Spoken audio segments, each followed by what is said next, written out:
que d'Enguera fa una explicació, diu en Navarrés, i explica com es fa en Navarrés, si fa la T baixa, si fa la sonora, va explicant un per un, tot això és material inèdit que s'ha quedat ahí, mig mort, i finalment hem de dir que l'Alti és possiblement la fotografia panoràmica dels parlats castellano-aragonesos de la Comunitat Valenciana de fa més de 80 anys.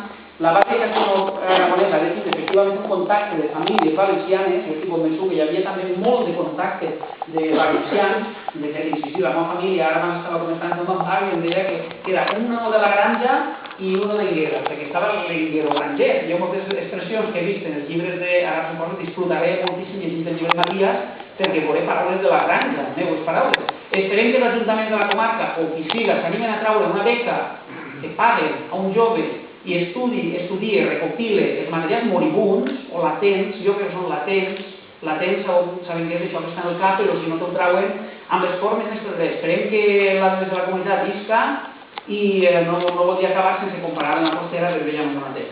En Anna d'una beca, baronesa, una costera bella, baronesa, benzina, això és una cosa. Nosaltres diem ha ido, ¿no? Porque son cosas que la P baixa, el paraules como alabancioso, abosaes, mante, el punto que se hacía en la escuela antes, ¿no? Que se daba al maestro, el bistec, las taronchas, el rapanell, el pedrazo, son paraules que diem en la granja també i són de tota la vida.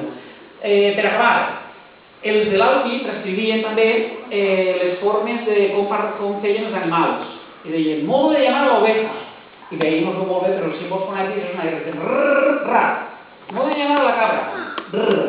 Modo de llamar al caballo, tomar un clic de tomar.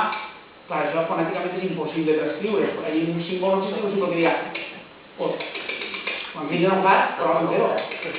Jo tenc un pero, Això no es pot escriure. La fonètica té molts símbols, però per això no té un símbol. I després, per llamar al gato, menina. Per llamar al perro, Chicho, ay María, no sé decirlo, Chicho, vamos, al cerdo, a las gallinas, al toro, chirro, al buey, bollet, i bé, és una mostra del que feien els nostres antics valencians. Moltíssimes gràcies i si me poso a la vostra disposició si voleu alguna cosa.